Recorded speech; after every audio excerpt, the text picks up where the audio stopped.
દિવ્ય દરબાર આસ્થા કે અંધશ્રદ્ધા। નમસ્કાર, હું છું પીનલ। સ્વાગત છે આપનું કરંટ ટોપિકમાં। વાત કરી રહ્યા છે આજે બાબા બાગેશ્વરની જે ખાસ સભા યોજાઈ રહી છે, જે રાજકોટમાં બાબા બાગેશ્વરના ઘણા બધા અનુયાયીઓ છે કે જેમને મળવા માટે એક તરફ આતુર છે, તો બીજી તરફ એક એવો વર્ગ છે કે જે કહી રહ્યો છે જાગો જનતા જાગો, આ અંધશ્રદ્ધાનો ખેલ છે। જ્યાં સુધી સમજણ ના પડે ને ત્યાં સુધી બધું જ ચમત્કાર છે, અને જો સમજણ પડી જાય તો કહેવાય છે કે એ વિજ્ઞાન છે।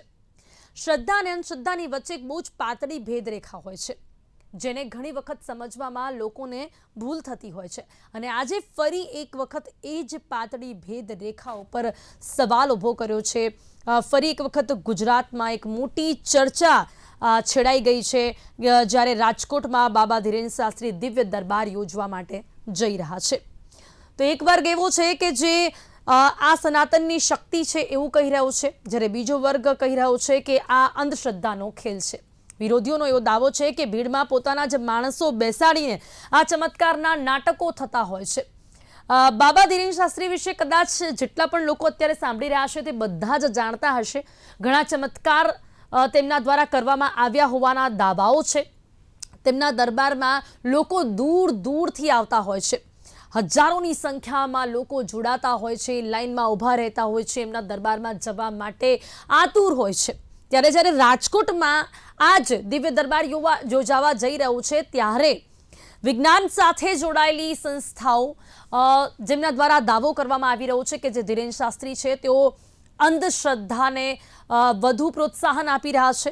અને આ બધાની વચ્ચે જ્યારે ધીરેન શાસ્ત્રીના દરબારમાં ઘણા લોકો ધૂણતા જોવા મળ્યા છે, ત્યારે વધુ વિવાદ સર્જાયો છે। બાબા બાગેશ્વરે હુંકાર કરતા જ ત્યાં આગળ મહિલા અને પુરુષો ખૂબ જ ધૂણતા જોવા મળ્યા છે। જે દ્રશ્યો સૌ કોઈની સમક્ષ આવ્યા જ હશે, જે વિડીયો સૌ લોકોના સુધી પહોંચ્યો હશે કે દિવ્ય દરબાર બાદ ભૂત પ્રેત કાઢતા હોવાના જે દાવાઓ કરવામાં આવે છે તેના કારણે જ લોકો ત્યાં પહોંચ્યા। ધૂણતા ધૂણતા ત્યાં મહિલાએ અનેક લોકો પર હુમલો પણ કર્યો છે। આવા પણ દ્રશ્યો જોવા મળ્યા છે। બાબા બાગેશ્વરના સમર્થકોએ ઘટનાને ધાર્મિક આસ્થા સાથે જોડી છે, તો વિરોધીઓએ તેને અંધશ્રદ્ધા ગણાવી છે। આ તમામ મુદ્દાઓ પર આજે આપણે વાત કરીશું અને જાણવાનો પ્રયાસ કરીશું કે ખરેખર દિવ્ય દરબારમાં ફેલાવવામાં આવી રહી છે અંધશ્રદ્ધા, કે પછી ક્યાંક લોકોની શ્રદ્ધાના કારણે ખરેખર આ જે ચમત્કારો છે તથા જોવા મળતા હોય છે। ઘણા એવા દાવાઓ અને ઘણા તેની સાથે જે વિરોધની વાતો છે તેના વિશે ચર્ચા કરીશું, જેની માટે મારી સાથે ખુદ જોડાઈ ગયા છે સામાજિક અગ્રણી પુરુષોત્તમ પીપળિયાજી, કે જેઓ તેનો વિરોધ કરી રહ્યા છે। તેઓ ઘણા પુરાવાઓની સાથે જણાવી રહ્યા છે કે આ અંધશ્રદ્ધા છે। તેમની સાથે બાબા બાગેશ્વરના સમર્થક પણ આપણી સાથે જોડાયા છે, રાજેશ અને માર્કજી। આ બંનેનું સ્વાગત છે, વેલકમ ટુ ધ શો। સૌથી પહેલા હું પુરુષોત્તમભાઈની સાથે શરૂ કરવા માંગીશ। પુરુષોત્તમજી, શું કહેશો?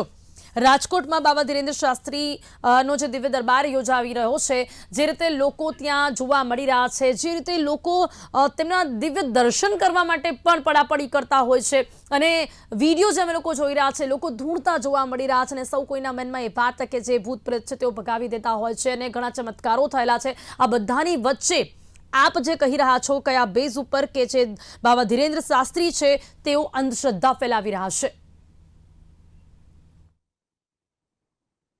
છેલ્લા 4 દિવસ થયા આ મુદ્દા પર વિવિધ મીડિયામાં અને વિવિધ સ્તરે ડિબેટ ચાલી રહી છે।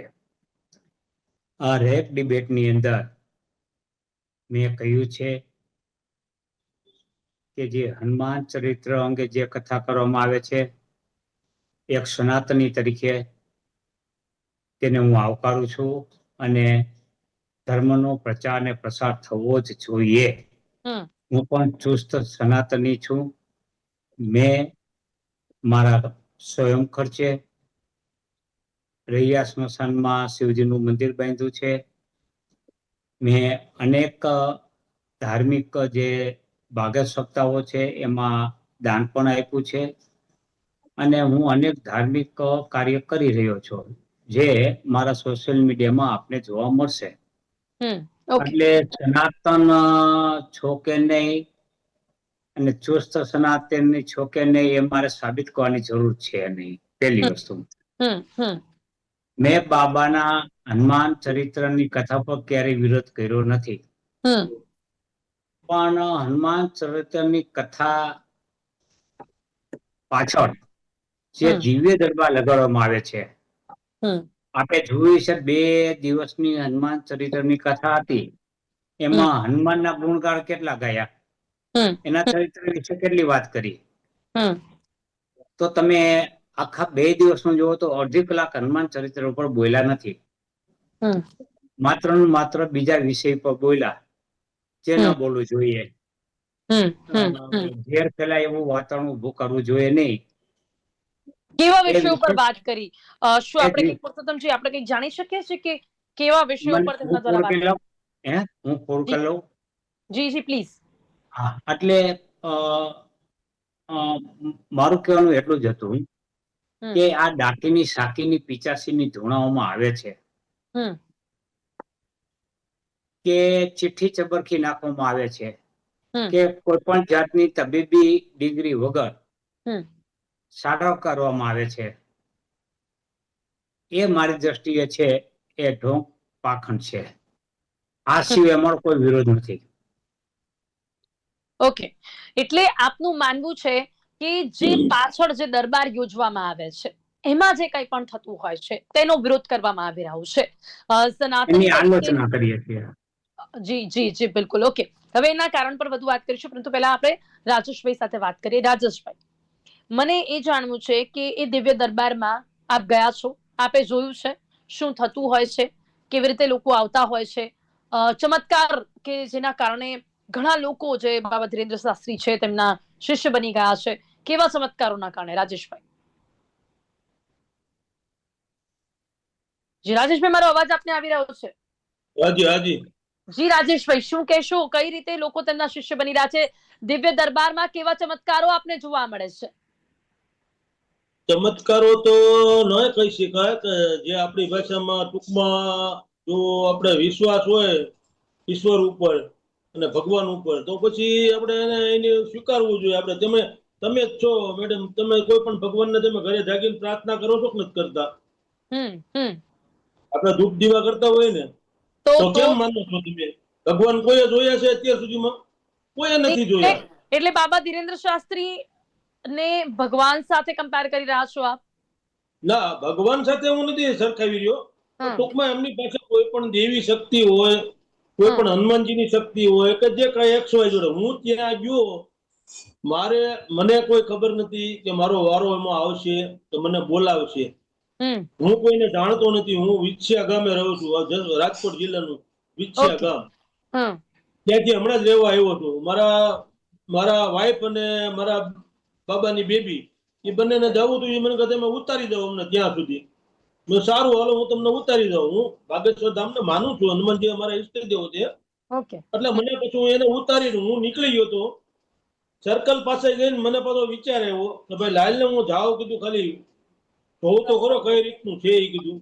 પણ ઓકે. હું ટ્રાફિક ને એ તમે મારા પગની તકલીફ છે એટલે હું ઊભો ન રહી શકું. પણ જો સગવડતા હશે બેસવાની તો કીધું હું રોકાઈશ એમ. જોવા ગયો, પછી ફોન કરીને મેં પૂછ્યું મારા ઘરે તમે કઈ જગ્યાએ બેઠા છો? એને કીધું અમે આગળ બેઠા છીએ ગાડલા ઉપર. જગ્યા છે? તો હા. તો હું આવું છું. હું બેઠો અને 5 મિનિટ થઈ અને જે પરચી ખોલતા પહેલું નામ, બીજું નામ ને ત્રીજું નામ મારું નીકળ્યું. ઓકે, એટલે આપ અચાનક ગયા છો ને આ ચિઠ્ઠીમાં આપનું નામ નીકળ્યું છે? હા. ઓકે, પછી ચિઠ્ઠીમાં પછી નામ નીકળે પછી? હું ત્યાં ઉપર ગયો અને મેં નમસ્કાર કર્યા, પ્રણામ કર્યા અને વાત કરી કે આ મારી પરચી છે. મને જ્યાંથી લખીને આપીને એ મારી પરચી છે. ઓકે, આ પરચી અત્યારે તમે લઈને આવ્યા છો અહીંયા હા, બતાવી મને રહ્યા છો? ઓકે. બધાને આપે, જેનો વારો આવ્યો હોય ને હા હા હા. બોલાવે એને બધાને આપે. બરાબર? એટલે હમ. પરચીમાં એને જે લખ્યો હતા સવાલો, હમ. એક પણ સવાલ એવો હતો, હું ત્યાં પહોંચ્યો ને એ પેલા એને અંદર બધું લખી નાખ્યું હતું કમ્પ્લીટ. હું ઓકે, ત્યાં ગયો એટલે એટલે શું આપનો તમારું નંબર નામ જ્યારે બોલ્યું? આવ્યો, આજે પરચો આપે બતાવ્યો એ બાબા બાગેશ્વર દ્વારા લખવામાં આવ્યું છે, હા હા. તો હવે મને એ એમને જાણવું છે કે એમે એમને કઈ રીતે પરચીની અંદર લખ્યું, લખ્યું હતું શું કે પ્રક્રિયા રહી તમારે, હતી? હાજી, જી, મને એ જાણવું છે કે એમણે આ પરચો કઈ રીતે લખ્યો, કારણ કે આ પરચા ઉપર પણ ઘણા બધા લોકોએ સવાલ પણ ઉઠાવ્યા છે. એ તો કુદરત જાણે ને, એ જાણે કઈ રીતે લખતા હોય, એને કેમ મગજમાં આવતું હોય, એને શું હોય એ તો આપણે ન જાણી શકીએ ને. એવો તો આપણે તો ભગવાન નથી. એને મને આપી હનુમાનજીનો હાથ છે એની ઉપર 110%. ઓકે, પરચામાં શું લખ્યું હતું, કંઈક જણાવી શકો છો? ભરતીમાં લખ્યું હતું. પહેલો પ્રશ્ન એ હતો કે તમારે ધંધાની અંદર બહુ 2019 માંથી બહુ મોટું નુકસાન થયું છે. મારો મેડિકલ સ્ટોર સળગી ગયો તો મારે 55 થી 60 લાખનું નુકસાન આવ્યું. ઓકે. બીજો સવાલ એ હતો કે તમને શારીરિક તકલીફ છે, પેટની તકલીફ છે. મેં કીધું હા, મેં 5 ઓપરેશન કરાવ્યા છે. હું ત્યાં ગયો એ પેલા પરચી લખેલી તૈયાર હતી, હું ગયો પછી નથી લખી. ત્રીજો પ્રશ્ન એ છે તો મને કહે તમે જેલવાસ કરીને આવ્યા છો 3 થી 4 વર્ષ. મેં બાપુ એકદમ સાચી વાત, મને મર્ડર ની અંદર ખોટી રીતે ફસાવેલો હતો અને હું 4 વર્ષ જેલમાં રહ્યો. અને હું આ બાગેશ્વર દાદાને મેં જેલમાંથી માનતા કરી હતી હનુમાનજી મહારાજને, હું આમાંથી 1 મહિનામાં છૂટી જાઉં, હું અહીંયા રૂબરૂ આવીને દર્શન કરી દઈશ. એટલે હું 20 દિવસમાં છૂટી ગયો હતો. મારે સમાધાન જે કઈ હોય નહીં તો માનતા આપે બાબા બાગેશ્વર ધામ માટે કરી હતી કે હનુમાનજી માટે કરી હતી? હનુમાનજી બાગેશ્વર એટલે બાગેશ્વર ધામ એટલે હનુમાનજી નું નામ છે. બાબા બાગેશ્વર હનુમાનજી નું નામ છે ને. ઓકે, બાપુનું નામ તો ધીરેન્દ્ર શાસ્ત્રી છે. ઓકે. હવે મારી સમજી ગઈ. હવે મને એમ કહો રાજેશભાઈ કે તમને આ જે પરચો લખવામાં આવ્યો પહેલા તમને કોઈ સવાલો કરવામાં આવ્યા? ચોથો પ્રશ્ન એ હતો તો મને કે તમારી દીકરીનો તમારે પ્રોબ્લેમ છે, 2 માણાનો, જમાઈને દીકરીનો, બરાબર?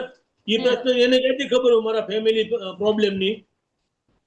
એ પણ એને મને લખીને આમાં આપેલું હતું. આપ પહેલી વખત ગયા હતા બાબા ધીરેન્દ્ર શાસ્ત્રીના દેવેન્દ્ર, બરાબર? પ્રથમ વખત ગયા હતા. આપને કોઈ પણ સવાલો પૂછવામાં આવ્યા હતા? કારણ કે મને જ્યાં સુધી ખબર છે કે ત્યાં પહોંચવા માટે એવું કહેવાય છે કે બહુ રાહ જોવી પડે છે, નંબર લાગે ના લાગે, અને આપનો અચાનક નંબર લાગી ગયો, અચાનક આપનું ચીટમાં નામ પણ આવી ગયું. એમાં એવું હોય છે કે તમારે જ્યાં તમારો નંબર લગાડવો હોય ને તો તમારે તમારા ઘરે હનુમાનજીને લાલ કપડાની અંદર શ્રીફળ ને 1.25 રૂપિયો મૂકી અને હનુમાનજીને પ્રાર્થના કરવાની કે દરબારની અંદર મારો વારો આવે એવું મને કરી આપશો. એવો શ્રદ્ધાથી વિશ્વાસથી તમારે એ રીતે મૂકવાનું. શ્રીફળ મારો વારો આવશે તો હું બાગેશ્વર આવીને તમને શ્રીફળ ધરાવી જાય છે એમ. મેં એવું કર્યું હતું શનિવારે. તો હું એ ગયો તો મને વિશ્વાસ નતો મારો વારો આવશે એમ, પણ મારો વારો આવી ગયો. ઓકે, એટલે આપે કર્યું પણ હતું. અમારો છેલ્લો સવાલ એ છે, પછી હું પુરુષોત્તમજીને સવાલ કરીશ. રાજેશભાઈ, એ પહેલા તમારી સાથે કોઈ પણ પ્રકારની વાતચીત કરવામાં આવી હતી જ્યારે આપનો આ પરચો લખવામાં આવ્યો? કોઈ વાતચીત થઈ હતી? કોઈ સિક્યુરિટી સાથે નહીં, કોઈ ગાર્ડ સાથે નહીં, કોઈની સાથે નહીં. ઓકે, પુરુષોત્તમભાઈ, સીધો સવાલ મને પૂછવો છે કે આપણે જે કંઈ પણ વાત કરી એના પર આપનું શું માનવું છે? જી પુરુષોત્તમભાઈ, હું જે કહું છું કે ચીઠી ચબરકી કાઢવી, ભ્રમ ફેલાવો તે અંધશ્રદ્ધા છે. એટલા માટે કે મેં પણ બાબા બાગેશ્વરને જાહેર એક પ્રશ્ન પૂછેલો. ઓકે. કે ભાઈ રાજકોટનો મોલ મોહિદ્રા છે જેની સાથે રાજકોટની ભાવનાઓ સંકળાયેલ છે. હજી રાજકોટ વાસીઓને આસ્થા છે કે એ પાછો આવશે. જેનું 1998-99 માં અપહરણ થયું હતું એ આજે ક્યાં છે, એનું અપહરણ કરનાર કોણ, એવો જાહેર પ્રશ્ન હતો મારો. ઓકે, પુરુષોત્તમભાઈ, આ સવાલ આપે ક્યારે કર્યો છે? આપનું પણ ચિઠ્ઠીમાં નામ આવ્યું હતું?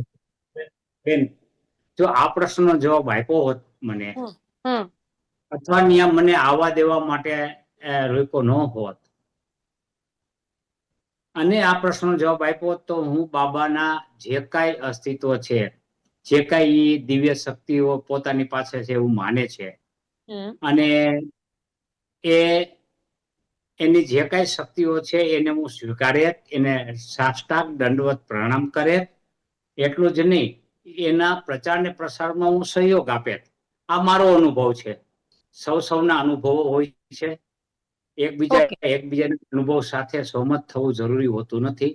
જી બિલકુલ. ભાઈ શ્રી રાજેશભાઈ નો અનુભવ છે, એની આસ્થા છે. મારો અનુભવ છે, એ મારી માન્યતા છે. એટલે વિચાર અલગ અલગ હોઈ શકે, એની સામે કોઈ વાંધો નથી. પણ પુરુષોત્તમભાઈ, જે આપે કહ્યું કે આ ચિઠ્ઠીની સાથે પરચો લખવો કે આ બધું ક્યાંક આપના પ્રમાણે, આપના અનુભવ પ્રમાણે અંધશ્રદ્ધા છે, પણ અહીંયા જે લોકો ત્યાં જઈ રહ્યા છે, આટલા બધા લોકો, શું લાગે છે કે આટલા હજારોની સંખ્યામાં લોકો સ્વેચ્છાએ આવે છે, પોતાની શ્રદ્ધાનો વિષય ગણાવે છે, જે લોકો ખુશ હોય છે ત્યાં આવે છે, તો આટલી મોટી સંખ્યામાં લોકો ત્યાં કેવી રીતે જતા હશે? ગુજરાતમાં 7 લાખ લોકો છે. અહીંયા રાજકોટમાં ગુજરાત માટે આ દિવ્ય દરબાર હતો, એને હું પ્રેત દરબાર કહું છું. હવે 7 લાખ લોકોમાંથી 7,000 લોકો આવ્યા હોય એટલે આખો સમાજ એની સાથે છે, એના વિચારોને એનામાં શ્રદ્ધા ધરાવે છે, એવું હોઈ શકે નહીં. અને ક્યાંક ને ક્યાંક જે વ્યક્તિઓને ક્યાંક દુઃખ છે, ક્યાંક સમસ્યાઓ છે, જે બધી મહેનત કરવા છતાં એ સમસ્યાનો ઉકેલ ન આવતો હોય, ત્યારે અંતે છે એ આવા બાબાઓ પાસે જતા હોય છે. અને એ બાબાઓ છે એ પોતાના જે કાંઈ ટેકનિક છે કે જે કાંઈ અત્યારે આધુનિકતાના માધ્યમો છે, અથવા તો જે કાંઈ પોતાના માણસો છે, એના દ્વારા ક્યાંક ને ક્યાંક માહિતી એકત્રિત કરીને આવી ચિઠ્ઠી ચબરખીઓ કાઢતા હોય છે. એવું આયાને અનેક વખત બન્યું છે. તમે જાદુગરમાં જોજો. અચ્છા પુરુષોત્તમભાઈ, મારો આપને સવાલ છે કે આના કોઈ પુરાવાઓ મળી આવ્યા છે? કારણ કે જો અત્યારે આગળ વધવામાં આવશે તો પુરાવાઓ તો આપવા પડશે. તો શું લાગે છે? અને ગુજરાતમાં અંધશ્રદ્ધા નિર્મૂલન જે કાયદો છે હજી પણ એટલો ક્યાંક કડક પણ નથી, તો કયા ચોક્કસ કાયદા કે નિયમ હેઠળ કે પુરાવાઓની સાથે દરબારનો વિરોધ કરવામાં આવશે? શું ડાકીની સાકીની પિચાસીની ધૂણાવી એવો આપણા 18 ગ્રંથ પુરાણમાં કે લખ્યું છે? ઓકે, મને કયો. ગ્રંથોમાં લખ્યું નથી. મને સાંભળો.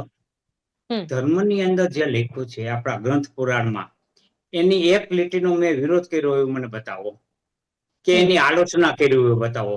જો ધર્મમાં લખેલ બાબતની આલોચના પુસ્તકમાં એમ કીધું કે હનુમાનજી છે એ પર્વત ઉપાડે છે, એની ટીકા ટિપ્પણ થઈ શકે નહીં, કારણ કે સનાતન સત્ય છે, ધર્મમાં લખ્યું છે, આપણા ગ્રંથમાં લખ્યું છે, એની ક્યારેય ટીકા ટિપ્પણ ન હોય. અને જો એ ટીકા ટિપ્પણ કરીએ તો સમજવાનું કે અમે નાસ્તિક છીએ. પણ ધર્મ અને શ્રદ્ધાળુ વચ્ચેની જે કડી છે, એ કડી પોતાને ભગવાન તરીકે પેશ કરે છે, રજૂ કરે છે, અને રોગ મટાડવાની વાત છે. આપણે શ્રદ્ધાળુ તો આપણી કુળદેવીને પ્રાર્થના કરીએ, આપણી કુળદેવી આપણું ધ્યાન રાખે જ છે. ધૂણતા લોકો વિડીયોમાં જોવા મળ્યા છે, ઘણા એવા લોકો કે જે ધૂણતા આવે છે અને સાજા થઈને જાય છે, જેમને જોઈને જ બીજા લોકો આવે છે. એમની માટે શું કહેશો કે આ શું ચાલે છે? આપણે વર્ષોથી અહીંયા આ પ્રકારની અંધશ્રદ્ધાને મટાડવાનો પ્રયાસ કરી રહ્યા છે, ત્યારે આવા ધૂણતા લોકો, આ મહિલા છે જે અચાનક ધૂણી રહી છે, લોકો પર હુમલો કરી દીધો છે, અને પછી બાબા ધીરેન્દ્ર શાસ્ત્રી ના આશ્રમમાં આવે અને દરબારમાં આવે ને એ લોકો સાજા થઈને પાછા જાય, એના પર શું માનવું છે? આ કઈ રીતે થતું હશે? તમે ડાકીની સાકીની પિચાસીની જે કઈ ધૂણી એમાં એ ડાકીની સાકીની પિચાસીની એ પત્રકારોને કેમ ઓળખી ગઈ? એમની ઉપર જ કેમ હુમલા કરવા માંડી? મને એ કહો. પત્રકારોને ઓળખીને એક પત્રકાર તો ઝપટે ચડી ગયા, પણ એને સામે પ્રહાર કર્યા. આવી બધી બાબતો આવી છે. અને જો એ જ એટલી શક્તિ ધરાવતી હોત તો એ પત્રકારનું તો ધનોત્પન્ન જ નીકળી ગયું હોત. એના કરતા ગંભીર સમસ્યા ત્યાં છે બેન, કે બાળકને ધૂણાવવામાં આવે છે.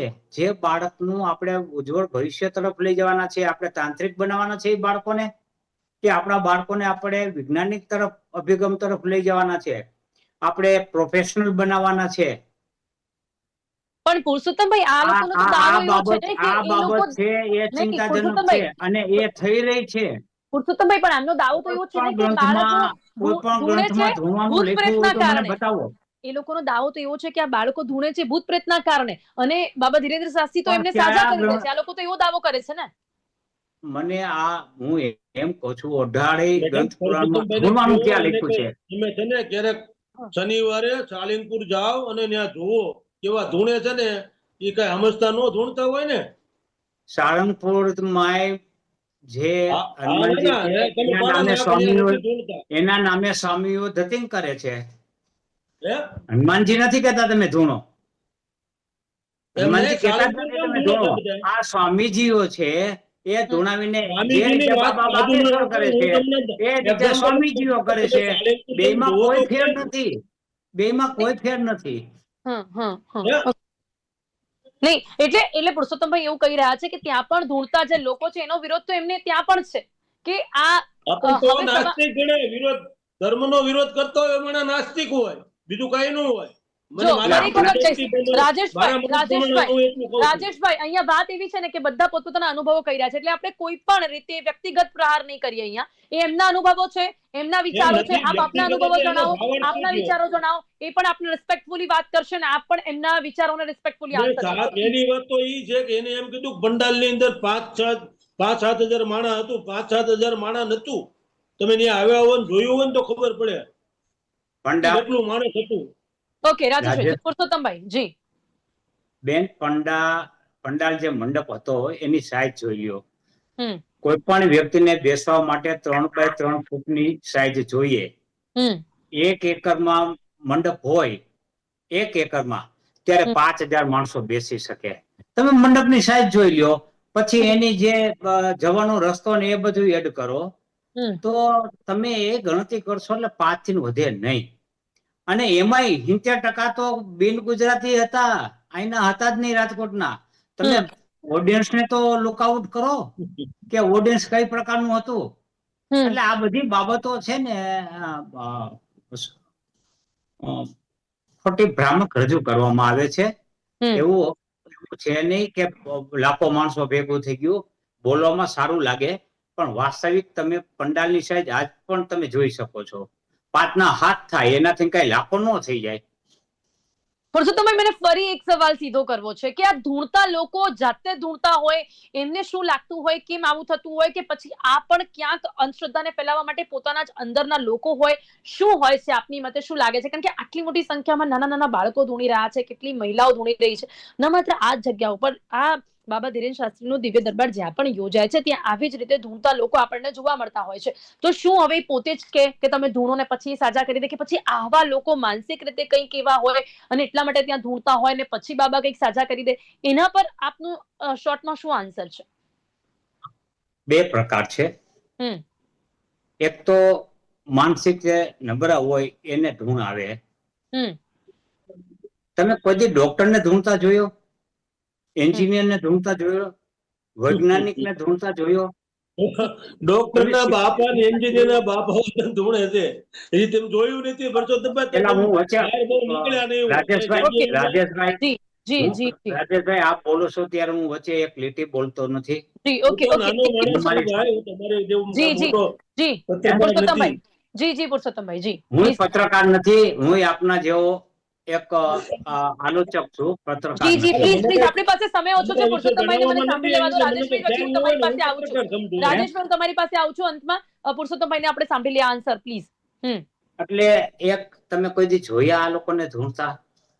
આ ધૂણવાનું જે અભણ છે, બિચારો ભોળો વર્ગ છે, એનામાં ધૂણવાનું હોય છે. અને બીજું, આ પ્લાન્ટેડ પણ હોય છે, ફેબ્રિકેટેડ પણ હોય છે.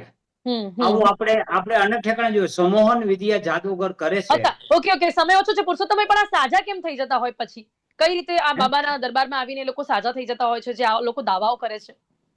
બેન, આપણે આપણા કુળદેવીની પ્રાર્થના કરીએ છીએ ત્યારે આપણે સાજા થઈ જાય ત્યારે જસ કોને આપી છે? કુળદેવીને આપી છે કે પાડોશીને આપી છે? જી જી, બિલકુલ બિલકુલ, કુળદેવીને. જી જી જી, તો અમે કુળદેવીને જસ આપીએ છીએ. એમ આ લોકો પાસે જાય તો એને જસ આપે. ઓકે, હવે રાજેશભાઈ, આ રીતે જ્યારે સ્ટેજ પરથી જે બાબા દાવાઓ કરે છે, અસાધ્ય રોગો પણ દરબારમાં મટાડી દેવામાં આવે, સામાન્ય અને ઓછું ભણેલું માણસ હોય મેડિકલ ટ્રીટમેન્ટ આમાં મેડમ એનો અર્થ અંધશ્રદ્ધા એ તરફ છે નહીં ધકેલાઈ જાય? આપને નથી લાગતું કે એમના મેડિકલ હનુમાનજી એને ટ્રીટમેન્ટને વાંધો નથી, છોડીને એમના ધીરેન્દ્ર લોકો આ શાસ્ત્રી રીતની એને અંધશ્રદ્ધા વાંધો તરફ છે. જશે તો આપણે કયા સમાજ તરફ જઈ રહ્યા છે, કઈ દિશામાં આપણે આગળ વધી રહ્યા છીએ? રાજેશભાઈ, હાજી હું આપને પૂછું છું કે ઘણા બધા લોકો કે જે લોકો હવે આવા કોઈ પણ પ્રકારની સમસ્યા માટે એમના દરબારમાં જાય છે, તો આપને નથી લાગતું કે મેડિકલ ટ્રીટમેન્ટની જરૂરિયાત હોય એની જગ્યાએ અહીંયા જવું એ અંધશ્રદ્ધાને પ્રોત્સાહન આપવું છે? ના ના ના અંધશ્રદ્ધા છે જ નહીં આમાં. 5 જણા એમ કે હવે માનો ને 7,000 મળે કે 7,000 માણસમાં 3 જણા એમ કે ગામમાં ગાંડો એક હોય ઈ બધાને એમ છે કે આ બધા ગાંડા છે એમ માની લેવાનું? કે ગામ કે આ ગાંડો છે તો ઈ માનવાનું? કયું માનવાનું? આપને ગામ ગાંડો આંખોની સામે કે લોકોને ઈ સાજા હાચું થતા જોયા કે છે. ગાંડો ગામને એમ છે કે આખું ગામ ગાંડું છે ઈ હાચું કયું હાચું ગણાય? નહીં, આપની સામે લોકોને સાજા થતા જોયા છે. આપ એ માનો છો કે એ બાબા ધીરેન્દ્ર શાસ્ત્રીનો ચમત્કાર છે હા અને આપ એ ચમત્કારને અંધશ્રદ્ધા નથી ગણાવતા? આ રીતે ધૂણતા લોકો, આ રીતે ભૂત પ્રેતમાં માનતા લોકોને આપ અંધશ્રદ્ધામાં વિશ્વાસ કરનાર લોકો નથી ગણાવતા? બંને રીતના વર્ગના લોકો આજે પણ આપણા ત્યાં જોવા મળી રહ્યા છે. હવે એ ચર્ચાનો વિષય છે કે જો આગળ સુઓ મોટો થાય કે પછી આગળ તપાસ હાથ ધરવામાં આવે તો ખબર પણ પડે આપણને કે ખરેખર જે ઘણા લોકોનું માનવું છે કે ત્યાં જે ઉપસ્થિત લોકો હોય છે, જે ચિઠ્ઠી આવે કે પછી જે લોકો એ પણ એમની અંદરના લોકો હોય છે, એવા પણ આક્ષેપો છે, એવા પણ વિરોધ કરવામાં આવે છે, પણ હજારોની સંખ્યામાં લોકો ત્યાં જાય છે એ પણ એક સચ્ચાઈ છે. એટલે હાલ તો અત્યારે સમય અહીંયા સમાપ્ત થાય છે. રાજેશભાઈ, પુરુષોત્તમજી, આ બંને મારી સાથે ચર્ચામાં જોડાયા તે બદલ આપનો ખૂબ ખૂબ આભાર. Thank you so much. પરંતુ અહીંયા વાત આજે ચર્ચા કરવાનો પ્રયાસ કર્યો છે કે દિવ્ય દરબાર એ શ્રદ્ધા છે કે પછી અંધશ્રદ્ધા? એટલે જે લોકો ખરેખર બધું જ જે કંઈ પણ થઈ રહ્યું છે ચમત્કાર છે એ માને છે, એ એમની માટે શ્રદ્ધા છે, પરંતુ જે લોકો વિજ્ઞાનમાં માને છે એ લોકોની માટે અંધશ્રદ્ધા છે. ગુજરાતમાં આજે પણ આવા વિષય ઉપર ચર્ચા કરવી પડે છે ત્યારે ખૂબ જ દુઃખ થાય છે. પરંતુ છતાં પણ આજના સમયમાં જે રીતે સનાતન ધર્મનો પ્રચાર કરવામાં આવે કે પછી એની સાથે કોઈ ચમત્કાર જોડાઈ જાય ત્યારે આવા સવાલો ઉઠે તે સ્વાભાવિક છે. ચોક્કસથી આ વિશે તપાસ થવી જોઈએ કે જો આ ખરેખર અંધશ્રદ્ધા છે તો ગુજરાતમાં, ભારત દેશમાં તેના પર એક લગામ લગાવવી ખૂબ જ જરૂરી છે.